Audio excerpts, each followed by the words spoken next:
Welcome to Kerala kitchen mom's recipes. ഇന്ന് നമുക്ക് അരി അരയ്ക്കാതെയും കപ്പി കാച്ചാതെയും എങ്ങനെ പൂ പോലത്തെ ഒരു പാലപ്പം തയ്യാറാക്കാമെന്ന് നോക്കാം. അപ്പോൾ ഞാനിവിടെ അരി ഇടാൻ മറന്നുപോയിരുന്നു. അപ്പോൾ ഞാൻ വിചാരിച്ചു എന്നാൽ നമുക്ക് അരിപ്പൊടി വെച്ച് ഒരു പാലപ്പം തയ്യാറാക്കിയാലോ എന്ന്. അപ്പോൾ അതിനുവേണ്ടി ഞാൻ എടുത്തിരിക്കുന്നത് അരിപ്പൊടിയും തേങ്ങയും അതുപോലെ തന്നെ ചോറുമാണ്. അപ്പോൾ ഈ അരിപ്പൊടി എന്ന് പറയുന്നത് സാധാരണ അരിപ്പൊടിയാണിത്. ഞാൻ ഈ ഒരു ഗ്ലാസ് എടുത്തിരിക്കുന്നത് സെയിം അളവ് കാണിക്കാൻ വേണ്ടിയാണ് സെയിം ഗ്ലാസ് തന്നെ എടുത്തിരിക്കുന്നത്. അപ്പോൾ നിങ്ങൾ ഏത് ഗ്ലാസ്സിനാണോ എടുക്കുന്നത് ആ ഗ്ലാസിൻ്റെ സെയിം അളവായിരിക്കണം എല്ലാത്തിനും എടുക്കുന്നത്. ആ ഗ്ലാസ് വെച്ച് തന്നെ വേണം അളന്നെടുക്കാൻ വേണ്ടി. അപ്പോൾ അരിപ്പൊടി എന്ന് പറയുന്നത് ഞാൻ ഒരു ഗ്ലാസ്, അതായത് ഫുള്ളായിട്ട് ഒരു ഗ്ലാസ്സാണ് എടുത്തിരിക്കുന്നത്. തേങ്ങ 3/4 ഗ്ലാസ്, അതുപോലെ തന്നെ ചോറ് 1/2 ഗ്ലാസ്. അങ്ങനെയാണ് ഞാൻ ഇതിൻ്റെ കണക്ക് വെച്ചിരിക്കുന്നത്. ഇനി നമ്മൾ ഈ അരിപ്പൊടി എടുക്കുന്നത് ഏത് അരിപ്പൊടി വേണമെങ്കിലും നമുക്ക് എടുക്കാം. അപ്പം ഞാനിത് നാട്ടിൽ നിന്ന് പൊടിച്ചുകൊണ്ട് വന്നാൽ നമ്മുടെ മില്ലിലൊക്കെ കൊടുത്ത് പൊടിച്ച് അവർ തന്നെ മില്ലിൽ നിന്ന് തന്നെ വറുത്തിരുന്ന പൊടിയുണ്ടല്ലോ, അതാണ് ഈ പൊടി. അല്ല നമ്മൾ വാങ്ങുന്ന പൊടിയായാലും ഉപയോഗിക്കാവുന്നേ ഉള്ളൂ. കാരണം ആ പാലപ്പത്തിൻ്റെയൊക്കെ പൊടി വാങ്ങാൻ കിട്ടുമല്ലോ, ആ പൊടിയായാലും ഉപയോഗിക്കാവുന്നേ ഉള്ളൂ. അപ്പോൾ ഏത് പൊടി വേണമെങ്കിലും നമുക്ക് ഉപയോഗിക്കാം. ഞാൻ എല്ലാ പൊടിയും ഉപയോഗിച്ച് നോക്കിയിട്ടുണ്ട്. അപ്പോൾ എല്ലാം നല്ല രീതിയിൽ തന്നെ ഈ പാലപ്പം കിട്ടിയിട്ടുണ്ട്. പിന്നെ ഇനി നമുക്ക് വേണ്ടത് ഈസ്റ്റാണ്. അപ്പം ഇതിൻ്റെ ഒരു കണക്കെന്ന് പറയുന്നത് തന്നെ ആ എടുക്കുന്ന സെയിം ഗ്ലാസ്സിന് 1 ഗ്ലാസ് അരിപ്പൊടി, പിന്നെ ആ സെയിം ഗ്ലാസ്സിന് 3/4 ഗ്ലാസ് തേങ്ങ, അതുപോലെ തന്നെ 1/2 ഗ്ലാസ് ചോറ്. അത്രയാണ് ഇതിൻ്റെ കണക്ക്. പിന്നെ വേണ്ടത് ഈസ്റ്റാണ്. ഈസ്റ്റ് നമുക്ക് ഒരു 1/4 തൊട്ട് 1/2 ടീസ്പൂൺ വരെ ഈസ്റ്റ്. ഈ ഈസ്റ്റ് എന്ന് പറയുന്നത് നമ്മുടെ ഇൻസ്റ്റൻറ്റ് ഈസ്റ്റാണ്. അപ്പോൾ നമുക്കിത് ഡയറക്റ്റ് തന്നെ ഈ മിക്സിനകത്തോടെ ഇട്ട് നമുക്ക് അരച്ചെടുക്കാം. മറ്റേത് ആക്റ്റീവ് ഈസ്റ്റ് ആണെങ്കിൽ നമുക്ക് യൂസ് ചെയ്യാം. അപ്പോൾ ആദ്യം തന്നെ മിക്സിയുടെ ജാർ എടുക്കാം.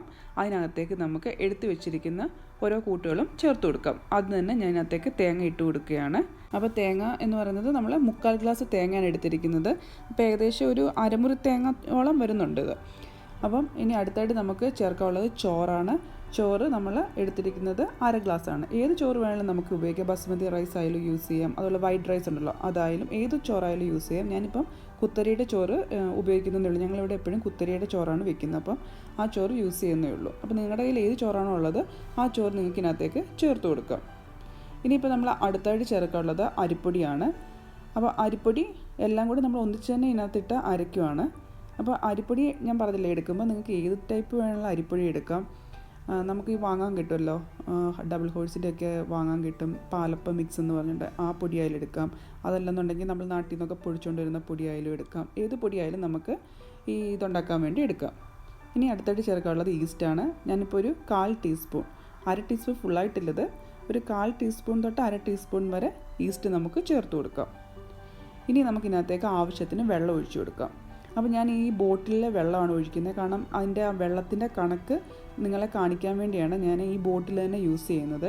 ഇത് ഞാൻ അലൈൻ്റെ വാട്ടർ 330 ml ഒരു കുപ്പിയാണിത്. അപ്പോൾ ഞാൻ ആദ്യം തന്നെ അലൈൻ്റെ വാട്ടറിൻ്റെ ആ 330 ml ഒഴിച്ചു കൊടുക്കുകയാണ്.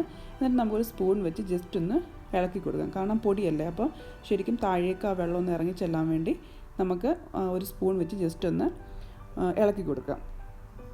ഇനി നമുക്കിത് അടച്ചു വെച്ചിട്ട് അരച്ച് നോക്കാം. അപ്പോൾ വെള്ളം ആവശ്യമെങ്കിൽ ഇത്തിരിയൂടെ നമുക്കൊന്ന് ഒഴിച്ചു കൊടുക്കാം. അപ്പോൾ ഒന്ന് ജസ്റ്റ് ഒന്ന് കറക്കുമ്പോഴേ നമുക്ക് അറിയത്തുള്ളൂ ഇനി വെള്ളം ആവശ്യമുണ്ടോ എന്ന്. അപ്പോൾ നമുക്കൊന്ന് ജസ്റ്റ് ഒന്ന് കറക്കി നോക്കാം. എന്നിട്ട് ആവശ്യമെങ്കിൽ കുറച്ചുകൂടെ വെള്ളം നമുക്ക് ഒഴിച്ചു കൊടുക്കാം. ഇപ്പോൾ ഞാൻ മാവ് നന്നായിട്ട് അരച്ചിട്ടുണ്ട്. ഞാൻ ഇതിനകത്തേക്ക് കുറച്ചുകൂടെ വെള്ളം ഒഴിച്ചു കൊടുത്തായിരുന്നു. കാരണം ജസ്റ്റ് ഒന്ന് കറക്കിയപ്പോൾ തന്നെ ഇത്തിരിയൂടെ വെള്ളത്തിൻ്റെ ആവശ്യം ഉണ്ടായിരുന്നു. അപ്പം ഞാൻ ടോട്ടൽ ഒഴിച്ചേക്കുന്ന വെള്ളം എന്ന് പറഞ്ഞാൽ 330 ml ആണ് ഒരു ബോട്ടിലെ വെള്ളം. പിന്നെ അടുത്ത ബോട്ടിലിൻ്റെ 1/2 ബോട്ടിലൂടെയാണ് ഞാൻ ഇതിനകത്തേക്ക് ഒഴിച്ചു കൊടുത്തിരിക്കുന്നത്. അപ്പോൾ ടോട്ടൽ ഏകദേശം ഒരു 500 ml ഓളം, അതായത് 495 ml വാട്ടർ ഞാനത് ആഡ് ചെയ്തിട്ടുണ്ട്. അതായത് നിങ്ങളൊരു 1/2 ലിറ്റർ വെള്ളം നമുക്കിതിനകത്തേക്ക് ആഡ് ചെയ്യാം. അതുകൊണ്ടാണ് ഞാൻ ഈ ബോട്ടിൽ തന്നെ എടുത്ത് നിങ്ങളെ കാണിച്ചത്, ആ വെള്ളത്തിൻ്റെ കണക്ക് അതേപോലെ അറിയാൻ വേണ്ടി. അപ്പോൾ എപ്പോഴും നമ്മൾ ഈ മാവ് അരയ്ക്കുമ്പോൾ ഇച്ചിരി ലൂസായിട്ട് തന്നെ വേണം അരച്ച് വയ്ക്കാൻ. എന്നാലും നമുക്ക് അപ്പം ഉണ്ടാക്കുമ്പോൾ നമുക്ക് ചുറ്റിച്ചെടുക്കണമല്ലോ, എന്നാലും ആ മാവ് നന്നായിട്ട് ലൂസായിരുന്നാലേ നമുക്ക് പറ്റത്തുള്ളൂ. അപ്പോൾ ഇനി നമുക്ക് ഈ മാവ് അടച്ച് വെച്ച് ഫെർമെൻറ്റേഷന് വേണ്ടി വയ്ക്കാം. ഏകദേശം ഒരു 7 തൊട്ട് 8 മണിക്കൂർ വരെയെങ്കിലും നമുക്ക് ഫെർമെൻറ്റേഷനായിട്ട് വയ്ക്കാം. ഇനി നമുക്കിത് അടച്ചു വയ്ക്കാം. ഞാനത് വൈകിട്ട് ഒരു 6 മണിയായപ്പോഴാണ് അരച്ചു വെച്ചിരിക്കുന്നത്. ഇനി നമുക്കിത് രാവിലെ ആകുമ്പോഴത്തേക്ക് തുറന്നു നോക്കാം. ഇപ്പോൾ അടുത്ത ദിവസം രാവിലെ ആയി. അപ്പം കണ്ടോ, നമ്മുടെ മാവ് നന്നായിട്ട് പൊന്തി വന്നിട്ടുണ്ട്. കണ്ടില്ലേ, നല്ലതായിട്ട് പൊന്തി വന്നിട്ടുണ്ട്. നമുക്കിനി ഒരു തവി വെച്ച് ജസ്റ്റ് ഒന്ന് ഇളക്കി നോക്കാം. കണ്ടില്ല, നന്നായിട്ടായിട്ടുണ്ട്. കണ്ടോ, കണ്ട നമ്മൾ ഈ അരിമാവ് അത് ഈ പൊടി ആയത് കാരണമാണ് ഇങ്ങനെ വെള്ളം താഴോട്ട് കിടക്കുന്നത്. അപ്പം നിങ്ങൾ ജസ്റ്റ് ഒരു തവി വെച്ച് നല്ലതുപോലെ ഒന്ന് ഇളക്കി കൊടുക്കുക. കണ്ടില്ലേ, നല്ലതുപോലെ, കാരണം അല്ലെങ്കിൽ അത് ഇങ്ങനെ കട്ട പിടിച്ചിരിക്കും. അപ്പോൾ നന്നായിട്ടൊന്ന് ഇളക്കി കൊടുക്കുക. അതിനുശേഷം നമുക്ക് ആവശ്യത്തിനുള്ള ഉപ്പും അതുപോലെ തന്നെ പഞ്ചസാര വേണമെന്നുണ്ടെങ്കിൽ നമുക്ക് ചേർക്കാം. പാലപ്പത്തിന് എപ്പോഴും ചെറിയൊരു മധുരം ഉള്ളതാണ് നല്ലത്. അപ്പോൾ ഇപ്പോൾ ഞാൻ ഉപ്പ് ചേർത്ത് കൊടുത്തിട്ടുണ്ട്. ഉപ്പ് ചേർത്തതിന് ശേഷം നല്ലതുപോലെ ഒന്ന് ഇളക്കി ഉപ്പ് ആ മാവിനകത്ത് നല്ലതുപോലെ പിടിക്കത്തക്ക വിധത്തിൽ എല്ലാ ഭാഗവും ചേർത്ത് നമുക്കൊന്ന് ഇളക്കി കൊടുക്കാം. ഇനി നമുക്ക് അടുത്തായിട്ട് ചേർക്കാനുള്ള പഞ്ചസാരയാണ്. ഞാനിവിടെ ചേർത്തിരിക്കുന്ന 1.5 ടേബിൾ സ്പൂൺ പഞ്ചസാരയാണ്. പഞ്ചസാര നിങ്ങൾക്ക് ഇഷ്ടമുള്ളതുപോലെ ചേർക്കാം. മധുരം കൂടുതലായിട്ട് വേണമെങ്കിൽ കൂടുതൽ ചേർക്കാം, അതല്ല മധുരം കുറവാണെങ്കിൽ അതുപോലെ ചേർക്കാം. അപ്പോൾ പഞ്ചസാര എന്തായാലും ഒരു ടീസ്പൂണെങ്കിലും പഞ്ചസാര നിങ്ങൾ ആഡ് ചെയ്യണം. ഞാനിപ്പോൾ 1.5 ടേബിൾ സ്പൂൺ പഞ്ചസാരയാണ് ഇതിനകത്തേക്ക് ഇട്ട് കൊടുക്കുന്നത്. ഇനി നമുക്ക് നല്ലതുപോലെ ഇളക്കി ആ പഞ്ചസാരയും ആ ലായനിയിൽ നമുക്ക് നല്ലതായിട്ട് നമുക്കൊന്ന് മിക്സ് ചെയ്തെടുക്കാം. ഇനി ഏകദേശം ഒരു 5-6 മിനിറ്റ് നമുക്കൊന്ന് വെക്കാം. കാരണം നമ്മുടെ അപ്പച്ചട്ടി ഒന്ന് ചൂടായി വരുന്ന സമയം കൊണ്ട് ഈ മിക്സ് കൂടെ ഒന്ന് അവിടെ നിന്ന് ഇരിക്കട്ടെ. ഇപ്പോൾ ഞാൻ അടുപ്പത്ത് അപ്പച്ചട്ടി നന്നായിട്ട് ചൂടാക്കിയിട്ടുണ്ട്. നല്ലതായിട്ട് ഇപ്പോൾ ചൂടായിട്ട് വന്നിട്ടുണ്ട്. നമ്മുടെ കൈ ഇങ്ങനെ പിടിച്ചു നോക്കുമ്പോൾ തന്നെ നമുക്കറിയാം ആ ചൂടിൻ്റെ ഒരു കണക്ക്.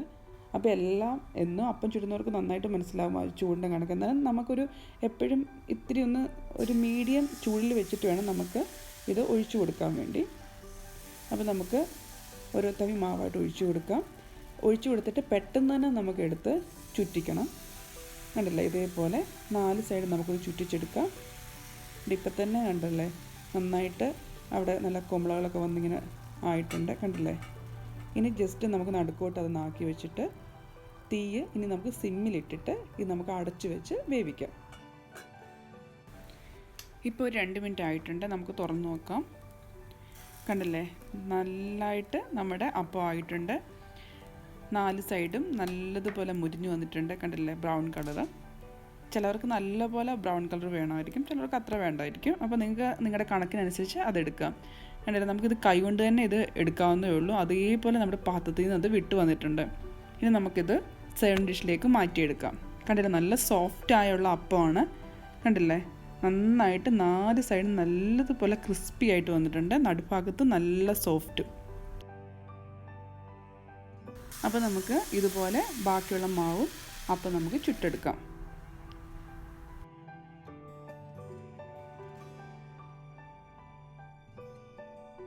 അപ്പോൾ നിങ്ങൾ ഇനി അരിയൊക്കെ ഇടാൻ മറന്നു പോയെങ്കിൽ വിഷമിക്കേണ്ട. ഇതുപോലെ അരിപ്പൊടി വെച്ച് നമുക്ക് ഇതുപോലത്തെ സോഫ്റ്റ് ആയിട്ടുള്ള പാലപ്പം തയ്യാറാക്കിയെടുക്കാം. ഞാനിത് ഏകദേശം ഒരു 6 മണി കഴിഞ്ഞിട്ട് ഒരു 6:30 ആയപ്പോഴാണ് വൈകിട്ട് അരച്ചു വെച്ചത്. പിറ്റേന്ന് രാവിലെ ആയപ്പോഴത്തേക്കും നമുക്ക് ഇതുപോലെ നല്ല സോഫ്റ്റായ പാലപ്പം ഉണ്ടാക്കിയെടുക്കാൻ പറ്റി. പിന്നെ ഒരു 7 തൊട്ട് 8 മണിക്കൂർ വരെയെങ്കിലും നമ്മൾ ഫെർമെൻറ്റേഷൻ വെക്കണമെന്നേ ഉള്ളൂ. അതുപോലെ തന്നെ വേറൊരു കാര്യം ശ്രദ്ധിക്കേണ്ടത് ചട്ടിയുടെ ചൂടാണ്. എപ്പോഴും നമ്മൾ മാവ് ഒഴിച്ചു കൊടുക്കുമ്പോൾ സിമ്മിലിട്ടിട്ട് മാത്രമേ ഒഴിച്ചു കൊടുക്കാവൂ.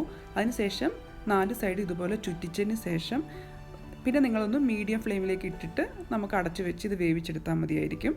എപ്പോഴും സിമ്മിലിട്ടിട്ട് വേണം നമ്മുടെ മാവ് ഒഴിച്ചു കൊടുക്കാൻ. അത് മാത്രം നിങ്ങൾ ശ്രദ്ധിച്ചാൽ മതിയായിരിക്കും. പിന്നെ മധുരം നിങ്ങളുടെ പരുവത്തിന് മാത്രം ചേർക്കുക. അപ്പോൾ ഈ റെസിപ്പി നിങ്ങൾക്ക് ഇഷ്ടപ്പെട്ടെങ്കിൽ തീർച്ചയായിട്ടും ഒന്ന് ട്രൈ ചെയ്ത് നോക്കുക. അഭിപ്രായം എന്നെ അറിയിക്കുക. വീഡിയോ ഇഷ്ടപ്പെട്ടെങ്കിൽ ലൈക്ക് ചെയ്യാനും ഷെയർ ചെയ്യാനും മറക്കണ്ട കേട്ടോ. അപ്പോൾ ഇതുപോലത്തെ പുതിയ റെസിപ്പികളായിട്ട് നമുക്ക് വീണ്ടും കാണാം. അതുവരേക്കും ബൈ.